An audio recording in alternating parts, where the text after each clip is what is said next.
నమస్తే, తెలుగు రాజ్యంకి స్వాగతం. నేను మీ సంధ్య. నేను చెప్పబోతున్న ఈ వ్యక్తి తెలుగింటి తండ్రిగా, బాబాయిగా, అన్నగా, తమ్ముడిగా, విలన్గా, అసలు ఈ పాత్ర చేశారు, ఆ పాత్ర చేయలేదు అనేది లేకుండా అన్ని పాత్రల్ని మెప్పించి అందరితో ఈయన మన ఇంట్లో ఒక వ్యక్తిగా నటిస్తాడు అని మెప్పించిన వ్యక్తి గుమ్మడి గారు. ఆయన శత జయంతి సందర్భంగా మరిన్ని విశేషాలు మీకు తెలియజేయడానికి చరిత్రకారులు, సినీ రాజకీయ విశ్లేషకులు చిలగడ శ్రీకాంత్ గారు మనతో ఉన్నారు. ఆయన మాటల్లో. శ్రీకాంత్ గారు నమస్తే. నమస్కారం సంధ్య గారు. నిజంగా కొందరు నటులు ఏ క్యారెక్టర్ ఇచ్చినా ఒదిగిపోవడం వాళ్ళకు మాత్రమే సాధ్యమవుతుంది అన్నట్టు ఎస్వి రంగారావు గారి తర్వాత నెక్స్ట్ గుమ్మడి గారు, కైకాల సత్యనారాయణ గారు, కొంతమంది మాత్రమే మనకు కనిపిస్తారు. శత జయంతి సందర్భంగా గుమ్మడి గారి గురించి చెప్పాలంటే ఏం చెప్తారు?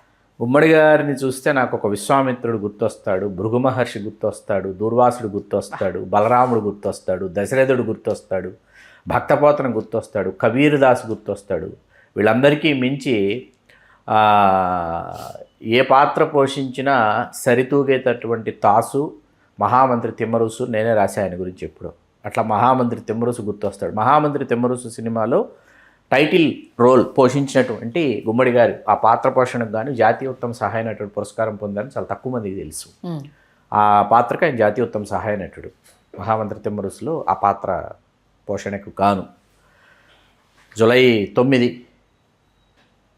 1926 జన్మించినటువంటి గుమ్మడి వెంకటేశ్వరరావు గారు 2010 జనవరిలో ఆయన పరమపదించారు. ఆయన 84 ఏట పరమపదించారు. ఆయన 84 ఏట పరమపదించిన నాటికి ఆయన అప్పటికి కలర్లో మాయాబజారు పూర్తయిన తర్వాత గుమ్మడి గారు, మిక్కిలినేని గారు, అక్కినేని నాగేశ్వర గారు ఆ సినిమాలు నటించిన వాళ్ళు జీవించిన వాళ్ళు.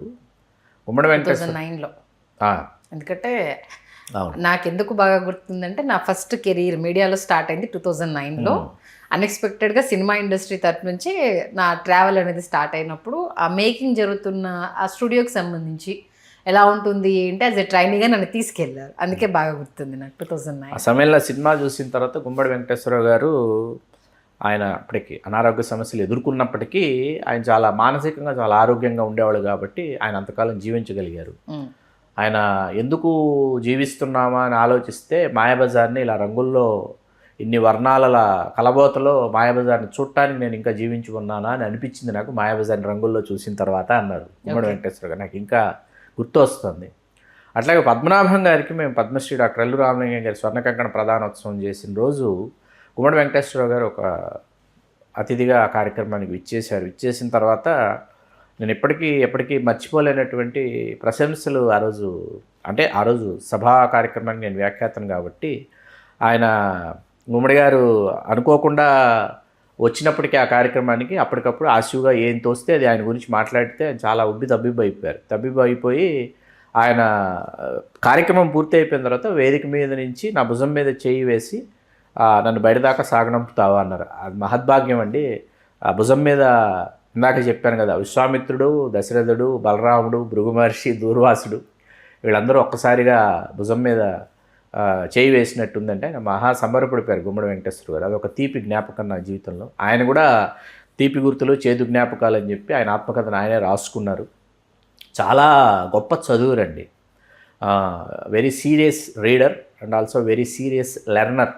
ఒకసారి అశోక్ కుమార్ గారితో పోల్చొచ్చు మనం. ఉత్తరాది నటుడైనటువంటి అశోక్ కుమార్ గారితో గుమ్మడి గారిని పోల్చొచ్చు. వాళ్ళిద్దరూ కలుసుకున్నప్పుడు ఒక చలనచిత్రోత్సవ సందర్భంగా కలుసుకున్నప్పుడు అసలు క్యారెక్టర్ని ఎట్లా ఓన్ చేసుకున్న తర్వాత పెర్ఫామ్ చేయడానికి ముందు దానిని ఎట్లా ఎక్సర్సైజ్ చేస్తారని అశోక్ కుమార్ గారు అడగగానే గుమ్మడి గారు ఆ ఎక్సర్సైజ్ ఎట్లా ఉంటుందో చేసి చూపించారంట ఆయనకి. ఇట్లా ఓన్ చేసుకుని ఇట్లా అంటే ఒక రసం చెప్పమని ఎక్స్ప్రెషన్ నేను ఇట్లా ఇస్తాను, ఆ ఎక్స్ప్రెషన్ నుంచి ఇంకొక రసం చెప్తే ఆ ఎక్స్ప్రెషన్లోకి ఎట్లా ట్రాన్స్ఫార్మ్ అవుతానని చెప్పి గుమ్మడి గారు చూపించిన దానికి అశోక్ కుమార్ గారు అబ్బురు పడిపోయారంట. మమ్మల్ని చేయమంటే మేము అలా చేయలేము గుమ్మడి గారు, వెనువెంటనే మీరంటే. ఆ తర్వాత గుమ్మడి గారికి ఆయనకి ఒక ఆలోచన వచ్చింది. ఆయన వచ్చి ఫోటోగ్రాఫర్ని రమ్మని, బాగా గుర్తుంది నాకు, ఫోటోగ్రాఫర్ని రమ్మని నవరసాలని ఆయన ఎక్స్ప్రెషన్స్ ఇచ్చారు. నవరసాలని ఎక్స్ప్రెషన్స్ ఇచ్చి ఫొటోస్ తీయించి సితార్లో వచ్చాయి ఆ ఫోటోగ్రాఫ్స్. ఆ నవరసాలు గుమ్మడి గారు ఎక్స్ప్రెషన్స్ ఇచ్చిన తర్వాత ఏంటంటే నటులు కాదగిన వారికి పెద్దబాల శిక్ష గుమ్మడి వెంకటేశ్వర గారు. ఎందుకంటే 500 పైచిలుకు సినిమాల్లో నటించారు. ఆచితూచి పాత్రలను ఎంపిక చేసుకున్నారు. అదృష్టదీపుడు 1950లో ఆ సినిమాతో ఆయన పరిచయమే. అదృష్టదీపుడు, నవితే నవరత్నాలు, పేరంటాలు ఇట్లా ఒక 4 సినిమాలు చేశారు. 4 సినిమాలతో ఆయన చిన్న చిన్న పాత్రలు అనమాట. మనకి రంగస్థలం మీద తెనాలి దగ్గర రావికంపాడు స్వస్థలము. అక్కడ జన్మించినటువంటి గుమ్మడి వెంకటేశ్వరరావు గారు వ్యవసాయ కుటుంబం. అక్కడ రంగస్థలం మీద ఆయన చాలా గొప్ప పాత్రలు వేశారు. మరీ ముఖ్యంగా చాలా తక్కువ మందికి తెలిసిన విషయం ఏంటంటే మాధవపెద్ది వెంకటరామయ్య గారు శిష్యుడిన. మాధవపెద్ది వెంకటరామయ్య గారు అప్పటికి తెలుగు నేల మీద రంగస్థలం మీద దుర్యోధనుడి పాత్రను పోషించడంలో చాలా పేరెన్నికగన్నటువంటి వ్యక్తి మాధవపెద్ది వెంకటరామయ్య గారు. ఆయన శిష్యుడు గుమ్మడి వెంకటేశ్వరరావు గారు. గుమ్మడి వెంకటేశ్వరరావు గారు కూడా మాధవపెద్ది వెంకటరామయ్య గారి శైలిలో దుర్యోధనుడి పాత్రని ఏకపాత్ర అభినయం చేసేవారు. నాటకాల్లో ఆ పాత్రను పోషించేటటువంటి వారు. ఒక ఎలక్ట్రానిక్ షాపు కొంతకాలం నడిపారు. ముందు వచ్చి సినిమాల్లో అవకాశాలు రాక వెళ్ళి ఈ సినిమాల్లో చిన్న చిన్న పాత్రలు చేసి ఇంకా వెళ్ళిపోదాం, తిరిగి మళ్ళీ ఎలక్ట్రికల్ షాప్ ఏదో నడుపుకుందాం తెనాల్లో మనం వెళ్ళిపోదాం అనుకుంటూ రామారావు గారిని వెళ్ళి కలిశారు. ఓకే.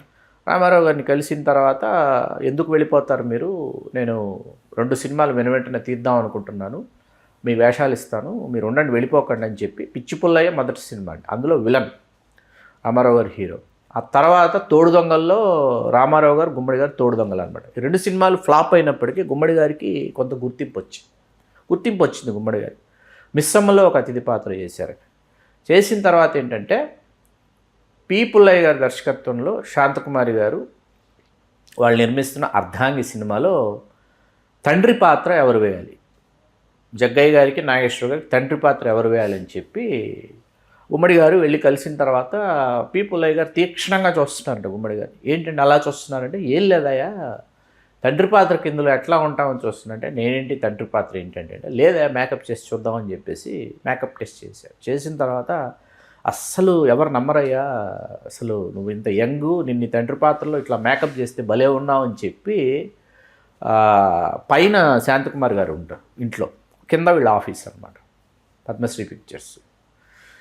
పైనుంచి శాంతకుమార్ గారిని పిలిచిన తర్వాత ఆవిడ వచ్చారంట. వచ్చే నీ మొగుడు వీడైనా చూసుకో అన్నారంట. ఓకే. సినిమాలో అంటే బాగానే ఉన్నాడు అని ఆవిడ అందంట. ఉన్నాడు, బాగున్నాడా, ఎల్లు అన్నారంట. వెళ్ళిపోయింది ఆవిడ. అయిపోయింది. కట్ చేస్తే షూటింగ్ ప్రారంభం రోజు గుమ్మడి గారు వచ్చారు. వస్తే ఈవిడ ఆయన రావాలి కదా అని చూస్తుంది, మేకప్లో చూస్తుంది కదా, గెటప్లో చూస్తుంది. ఏది చూస్తుంటే ఈయననే మేకప్ చేసుకుని వస్తాడు. ఇప్పుడు ఈ చిన్న పిల్లాడు కదండి, ఈ చిన్న పిల్లాడు ఏంటి నా మొగుడు ఏంటి, ఆ రోజు చూపిస్తే ఎలా ఉన్నాడంటే మేకప్ చేస్తే అలానే ఉంటాడు చూడు. రామారావు గారు నాగేశ్వరరావు గారు గుమ్మడి గారి కంటే చాలా చిన్నవాళ్ళు అండి. ఓకే, క్షమించాలి, చాలా పెద్దవాళ్ళు, ఇద్దరు పెద్దవాళ్ళు. రామారావు గారు నాగేశ్వరరావు గారు ఇద్దరు పెద్దవాళ్ళు. వాళ్ళిద్దరి కంటే గుమ్మడి గారు చిన్న.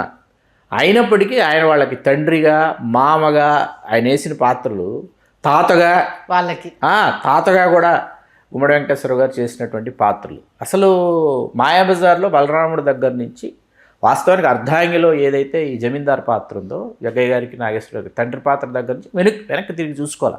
అక్కడి నుంచి అటువంటి పాత్రలు వస్తుంటే మూస పాత్రలైనా గొప్పదనం ఏంటంటే అవి మూస పాత్రలు అయినప్పటికీ వాటిలో ప్రతి పాత్రలో వైవిధ్యం చూపించేటటువంటి నటనని గుమ్మడి గారు పోషించడం, సంభాషణ పలికేటటువంటి తీరు ఉంటుందండి చాలా స్ఫుటంగా.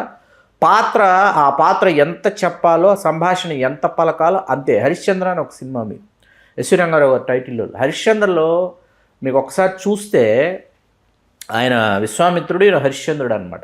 ఎవరు బాగా చేశారో చెప్పడం కష్టం మీకు సినిమాలో. హరిశ్చంద్ర సినిమాలో గుమ్మడి గారు బాగా చేశారా విశ్వామిత్రుడిగా, హరిశ్చంద్రుడు ఎస్వి రంగారావు గారు బాగా చేశారో చెప్పడం చాలా కష్టం. వాళ్ళిద్దరి కలయిక ఏంటంటే రంగారావు గారు గుమ్మడి గారు ఉన్నారు అంటే సినిమా ప్రియులకు ఒక పండగ లాంటిది అనమాట. ఎందుకంటే ఈయన అండర్ ప్లే చేస్తాడు, ఆయన ఓవర్ ప్లే చేస్తాడు, ఆయన ఓవర్ ప్లే చేస్తే ఈయన అండర్ ప్లే చేస్తాడు. అన్నదమ్ములుగా, స్నేహితులుగా, తండ్రి కొడుకులుగా చాలా చేశారు. ఇది ఎంత పరాకాష్ఠకు వెళ్ళిపోయిందంటే ఆ తర్వాత సాంఘిక చిత్రాల్లో వీళ్ళు ఎన్ని పాత్రలు, ఎంత గొప్ప పాత్రలు వీళ్ళు పోషించుకుంటూ వచ్చినా మీకు జగత్ కిలాడిల్లో ఇరువురు పోటాపోటీ క్యారెక్టర్స్. ఎస్వి రంగారావు గారు, గుమ్మడి వెంకటేశ్వర గారు మామూలు క్యారెక్టర్స్ కాదు ఇద్దరివి. సోషల్ ఫిల్మ్స్లో కూడా అవి యాక్షన్ ఫిల్మ్ అయినా ఎంటర్టైనర్ అయినప్పటికీ కూడా ఎక్కడా ఇద్దరు తగ్గకుండా చేసినటువంటి పాత్రలు అనమాట. మహామంత్రి తిమ్మరుసు అనేది అద్భుతం అండి. ఆయన చేసినటువంటి పాత్రల్లో ఆయన నడక దగ్గర నుంచి ఆయన శారీరక భాష ఎట్లా ఉంటుందంటే మహామంత్రి తిమ్మరుసే వచ్చాడు, మహామంత్రి తిమ్మరుసే మాట్లాడుతున్నాడు. తర్వాత ఎవ్వరు మహామంత్రి తిమ్మరుసుగా ఆ తర్వాత ఎవరు ఆ పాత్ర పోషించినా గుమ్మడి గారికి దరిదాపుల్లో కూడా ఎవరు వెళ్ళలేకపోయారంటే గుమ్మడి గారు ఆ పాత్రని ఎంతగా ఆయన ఎంత అద్భుతంగా పోషించారు. ఆయన జీవితంలో అండి ఆయన మనసుకి దగ్గరగా వచ్చినటువంటి పాత్రలు 500 సినిమాలు చేశారు. ఆయన అడిగారు, ఏమండి మీ జీవితంలో మీకు సంతృప్తినిచ్చిన పాత్రలు ఉంటాయి కదా, 2 సినిమాలు చెప్పాడు. మహామంత్రి తిమ్మరుసు గురించి చెప్తారేమో అనుకుంటే మహామంత్రి తిమ్మరుసు గురించి ఆయన ఏమీ చెప్పాల. మహామంత్రి తిమ్మరుసు నేను చేశాను, వచ్చింది, ఓకే అయిపోయింది, చేశాను. 2 చెప్పాడండి ఆయన. ఒకటి మరో మలుపు, ఓకే, ఇంకోటి ఈ చరిత్ర ఏసిరాత. 2 వేజేళ్ళ సత్యనారాయణ గారిని దర్శకుడు. మరో మలుపులో పూజారి పాత్రని. ఎందుకు ఈ 2 చెప్పారు చెప్తాను మీకు, డిఫరెన్స్ చెప్తాను మీకు. 2 నాకు గుర్తున్నంతలో 2 పరచూర్ బ్రదర్స్ రచనలండి, 2 సినిమాలు. మరో మలుపు శివకృష్ణ గారు నిర్మాత, వేజేళ్ళ సత్యనారాయణ గారు దర్శకులు. అప్పటి ఏంటిది సమకాలీన కుల వివక్షకి కుల వ్యవస్థకు సంబంధించి ఏమీ లేకపోయినా ఒక పూజారి తన కట్టుబాట్లను ఎలా అనుసరిస్తాడు, కూతురు విషయంలో కావచ్చు, బావమరుదులు ఆ ఊరికి సంబంధించి అనేది ఆయన అసలు మీరు అనగానే టక్కన ఏం సినిమా టక్కన గుర్తొచ్చింది. మరో మలుపులో ఆయన చేసినటువంటి ఆ పూజారి పాత్ర ఎంత గొప్ప పాత్ర అంటే ఆయన చేయాల్సిన పాత్ర కాదు, ఆయన వెతుక్కుంటూ వచ్చింది. వస్తే కథ విన్నారంట. కథ విని కాదండి ఇంత బడుగు జీవితం గడిపేటటువంటి పూజారి పాత్ర సాక్షి రంగారావు అని ఒక ఆర్టిస్ట్ ఉన్నాడండి, అతనైతే బాగుంటుందండి అన్నాడంట గుమ్మడి గారు. లేదండి మేము మీరైతేనే చేద్దాం అనుకుని వచ్చామంటే సరే చేస్తానని చెప్పి ఒప్పుకున్నారు. అందులో ఆయన పశ్చాత్తాపడే సన్నివేశం ఒకటి ఉంటుందండి. అది దళితుడు వాడి ఇంట్లో దాహం తీర్చుకున్నాడని చెప్పి దానిని అక్కడ తవ్వి దానిని దాంట్లో పాతిపెట్టి ఉంటాడు. అది తవ్వి తీసి దాంతో నీళ్లు తాగి ఆయన పశ్చాత్తాపడే సన్నివేశం, హృదయ విదారకమైనటువంటి సన్నివేశం, అద్భుతంగా పోషించారు ఆయన ఆ పాత్రని.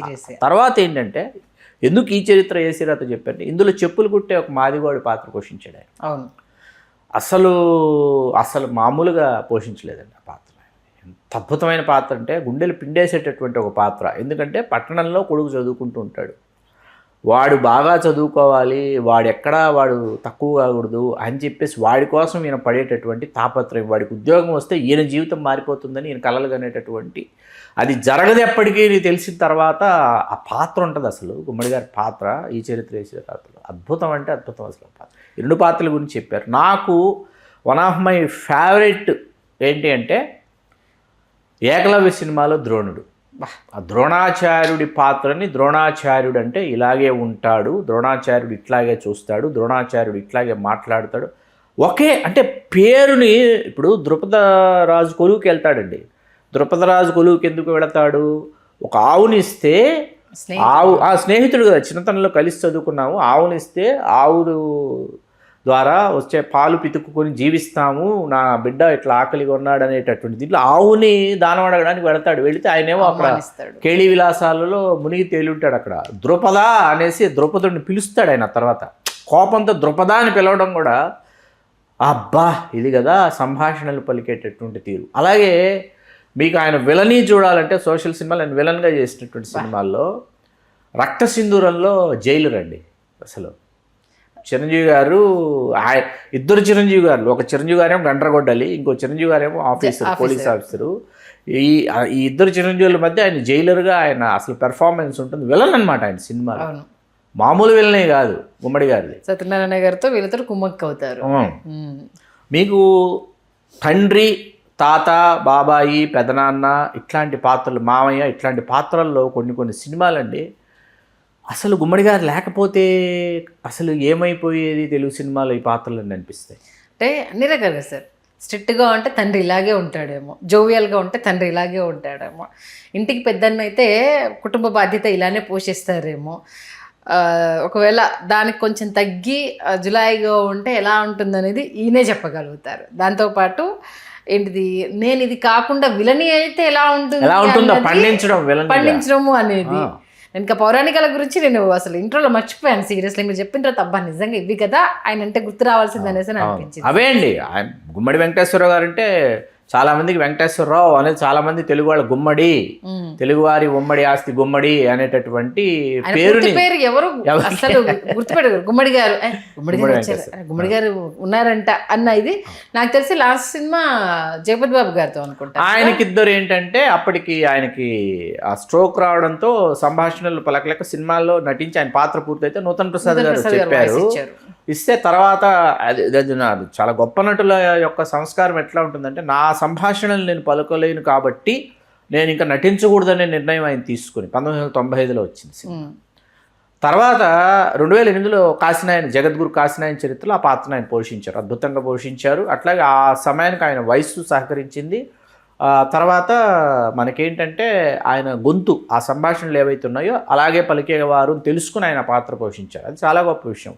Very serious reader. And also మీకేంటంటే ఆయనకి చాలామందికి తెలియనటువంటి విషయం ఏంటంటే, ఆ తర్వాత ఆయనకి ఇద్దరు అవి పూర్తయిన తర్వాత ఆయన సమయాన్ని క్వాలిటీ టైం అంటారు. ఈ సమయాన్ని ఎంత గొప్పగా ఆయన వినియోగించుకున్నారంటే, ఆయనకి 5 కూతుళ్ళు అనుకుంటాను, 5 కుమారులు కూడా ఉన్నారు అనుకుంటాను. వాళ్ళందరూ స్థిరపడ్డారు.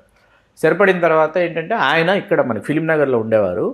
రంగస్థల నటుల్ని, పద్య నాటకాల్లో నటించేటటువంటి నటుల్ని ఆయన ఇంటికి ఆహ్వానించి, గుమ్మడి గోపాలకృష్ణ గారు అని చెప్పేసి సుప్రసిద్ధ రంగస్థల నటుడు, కృష్ణుడిగా ఇవాళ మనకి ఆంధ్రప్రదేశ్ సంగీత అకాడమీ ఏదైతే నాటక అకాడమీ అయితే నాటక అకాడమీ చైర్పర్సన్, ఆయన వేల ప్రదర్శనలు ఇచ్చారు కృష్ణుడు. ఆయన నివాసానికి ఇట్లాంటి మహనీయులైన కళాకారులు ఇంటికి ఆహ్వానించి వాళ్ళకి షడ్రసోపేతమైన విందు భోజనం పెట్టి వాళ్ళతో ఆ పద్య నాటకాల్లో ఉన్నటువంటి పద్యాలని పాడి వినిపించుకొని క్వాలిటీ టైం వాళ్ళతో స్పెండ్ చేసినటువంటి ఒక ఆర్టిస్ట్, ఇట్లాంటి ఆర్టిస్టులు.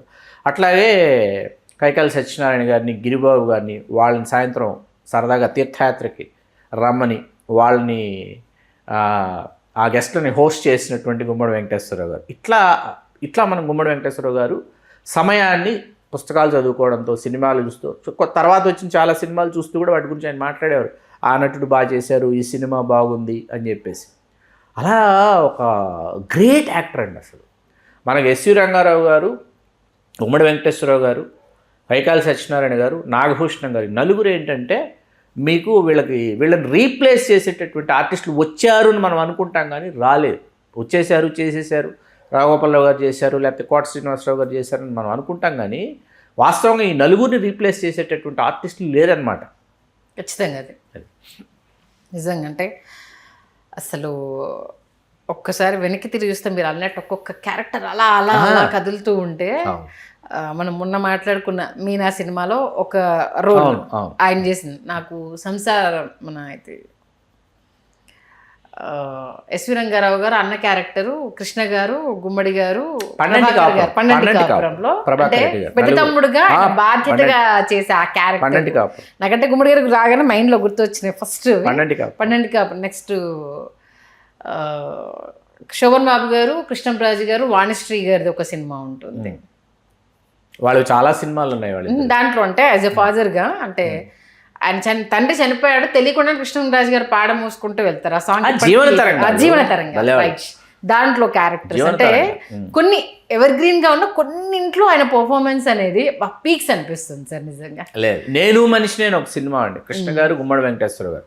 గుమ్మడి వెంకటేశ్వరరావు గారు పెర్ఫార్మెన్స్ కోసం నేను మనిషి సినిమా ఎన్నిసార్లు అయినా చూడొచ్చు. ఓకే, అద్భుతం అన్నమాట అసలు. సినిమా సోసోగా ఆడిందా, అసలు మనకు ఆశ్చర్యం ఏంటంటే ఈ సినిమా సోసోగా ఆడిందంటే నమ్మం మనం. మీరు సీట్ ఎడ్జ్ థ్రిల్లర్ లాగా చూస్తారు సినిమాని మీరు. అదే మీ ఫేవరెట్ సినిమా అరంగేట్రం తెలుగులో జీవిత రంగంలో తండ్రి క్యారెక్టర్ ఆయనే, పూజారి ఆయనే. ఆయన త్రూఅవుట్ క్యారెక్టర్, సావిత్రి గారి భర్త, అద్భుతమైన పాత్ర. అదొక ఈ 1-2 కష్టం అండి. అంటే ఏ సినిమాలో, ఇప్పుడు ఏ సినిమా తీసుకున్నా కూడా ఆ సినిమాలో ఆ పాత్రని, ఇప్పుడు గుమ్మడి గారిలో ఉన్నటువంటి ఇదేంటంటే పంచికట్లో అచ్చమైన స్వచ్ఛమైన తెలుగుదనంతోనూ బాగుంటారు. ఆ తర్వాత సూటు బూటు హ్యాట్ వేసుకుని మోడర్న్ గెటప్లోనూ అలరిస్తారు, బాగుంటారు. తర్వాత ఆయన అసలు సీరియస్, మైనర్ బాబులో శోభన్ బాబు గారు ఫాదర్, ఎస్వి రంగారావు గారు కామెడీ చేస్తుంటే సీరియస్ క్యారెక్టర్ అనమాట. నాకు ఈయన సినిమాలో నచ్చిన ఒక్కొక్క సినిమా ఒకటి ఉంది సార్. మన అల్లు రామలింగయ్య గారు, గుమ్మడి గారు, రావుగోపాల్ గారు ముగ్గురుంటారు, రాధిక గారి కోసము ఈయన వెంట అది హిందీ సినిమా అండి. అక్కడ అశోక్ కుమార్ గారు చేసిన పాత్ర ఇంత మంచి క్యారెక్టర్స్ చేసి ఈయనేంటి అమ్మాయిలాగా రాధా కోసము చిరంజీవి గారు హీరో, రాధిక గారు చిరంజీవి గారు ప్రేమ పిచ్చోళ్ళు, కోదండరామిరెడ్డి గారి డైరెక్షన్ ప్రేమ పిచ్చోళ్ళు. అది చూసినప్పుడు అనిపిస్తుంది అబ్బా ఇన్ని మంచి క్యారెక్టర్ చేసి ఇలాంటి క్యారెక్టర్ చేశారేంటి అనేసి అని. నాకు తెలిసి అదే ఫస్ట్ సినిమా అనుకుంటా ఆ టైప్ ఆఫ్ ప్రేమ పిచ్చోళ్ళు. గందరగోళం అని ఇంకో సినిమా, అందులో కూడా ఆయనది సింగీతం శ్రీనివాసరావు గారి దర్శకత్వంలో అమెరికా అమ్మాయి ఒకటి, చాలా మంచి సినిమాలు చేశారు. తహసీల్దార్ గారి అమ్మాయి ఒకటి, అది బాగుంటుంది. ఇవన్నీ చాలా మంచి సినిమాలు చేశారు. చూసి అబ్బా గుమ్మడి గారు ఇలాంటి క్యారెక్టర్ కూడా ప్లే చేశారా అనేసి ఆశ్చర్యం అనిపించింది ఆ సినిమా చూసినప్పుడు. మీకు జ్యోతిలో అద్భుతమైన పాత్ర కదా మరి, జయసుధ గారిని పెళ్లి చేసుకునేటటువంటి పాత్ర. అంటే చనిపోతారు, ఆవిడ చనిపోతారు కాబట్టి ఆయన ఫ్యామిలీ కోసం మంచి క్యారెక్టర్ కదా ఆవిడ చెప్పిన, అంటే ఈమె చనిపోతుంది అనేసి అని అన్నప్పుడు సరే ఆవిడ చెప్పిన విధానానికి కన్విన్స్ అయ్యి మ్యారేజ్ చేసుకుంటారు. బట్ పేరుకే వైఫ్, కానీ ఆయన ట్రీట్ చేసే విధానం వేరు కదా, అది చాలా గొప్పతనం ఆయన క్యారెక్టర్ దాంట్లో. ఆయన మీకు ఇవాళకి అండి సంపూర్ణ రామాయణం సినిమా చూస్తుంటే బాబు గారి దర్శకత్వం, దశరథుడు అండి, సారీ దశరథుడు, సంపూర్ణ రామాయణం చూస్తుంటే ఫస్ట్ హాఫ్ అంటే దశరథుడు ఇంకా మహాభినిష్క్రమణం చేసేంత వరకు మనం దశరథుడినే చూస్తాం, కానీ అక్కడ గుమ్మడి వెంకటేశ్వరరావు గారు కనిపించరండి. ఫస్ట్ హాఫ్ దశరథుడే మీకు సినిమా, ఫస్ట్ హాఫ్ సోలు దశరథుడు గుమ్మడి వెంకటేశ్వరరావు గారు, సెకండ్ హాఫ్ సోలు రావణ బ్రహ్మ ఎస్వి రంగారావు గారు. అందుకే మీకు అక్కడ రామారావు గారు కాకుండా శోభన్ బాబు గారు చేశారా, సీత చంద్రకళ గారు చేశారా, వాళ్ళు ఎవరు ఏంటి ప్రేక్షకులు ఆలోచించరు. కైకేయేమో జమున గారు, గుమ్మడి వెంకటేశ్వరరావు గారేమో దశరథుడు, ఎస్వి రంగారావు గారేమో అక్కడ. మీకు ఎట్లా ఉంటుందంటే రావణ బ్రహ్మ ఆ పాత్రలు రంగారావు గారు గుమ్మడి వెంకటేశ్వర వాళ్ళిద్దరు కలయికలో సన్నివేశాలు లేకపోయినప్పటికీ పూర్తి స్థాయిలో కావచ్చు, అసలు లేవు, ఉండవు. అయినా వాళ్ళ యొక్క భుజస్కంధాల మీద సినిమాను వాళ్ళు మోయటం అన్నమాట. మహామంత్రి తిమ్మరుసులో గుమ్మడి వెంకటేశ్వరరావు గారు పెర్ఫామ్ చేస్తేనే ఆ సీన్ పండుతుందని రామారావు గారికి తెలుసు, హీ నోస్. అందుకని రామారావు గారు ఏం చేస్తారు, అండర్ ప్లే చేస్తారు, డామినేట్ చేయడు. ఏది తిమ్మరుసుని కృష్ణదేవరాయలు డామినేట్ చేయడు. మీకు తిమ్మరుసులో ఒక గీత లోపలుండి ఆయన ఒక గీత దాటనిచ్చి ఆ దాటితేనే మహామంత్రి తిమ్మరుసు పాత్ర ఎలివేట్ అవుతుంది, ఈ పాత్ర పోషించిన రామారావు గారికి తెలుసు. అట్లా వాళ్ళ మధ్య ఒక సమన్వయం ఉండేది, ఆ సమన్వయంతో వాళ్ళు పోషించినటువంటి పాత్రలు అనమాట.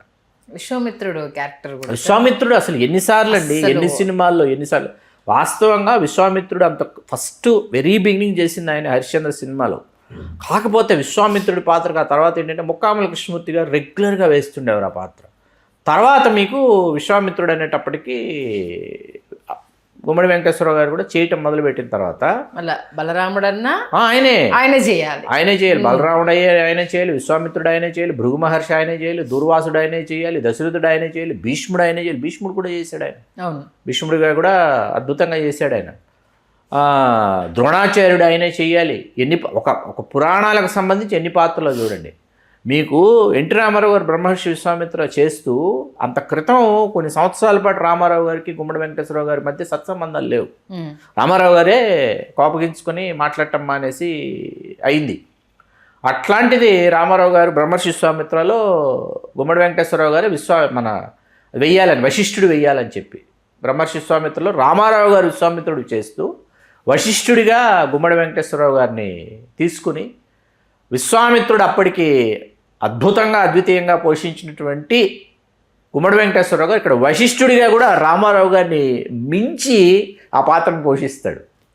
నిజంగా అన్ని పోషించారు కాబట్టి ఇప్పటికీ ఆయన గురించి ఇలా శత జయంతి సందర్భంగా మనం ఆయన గురించి మాట్లాడుకుంటున్నాం. హలో, తెలుగు రాజ్యం ఛానల్ చూస్తున్నారా?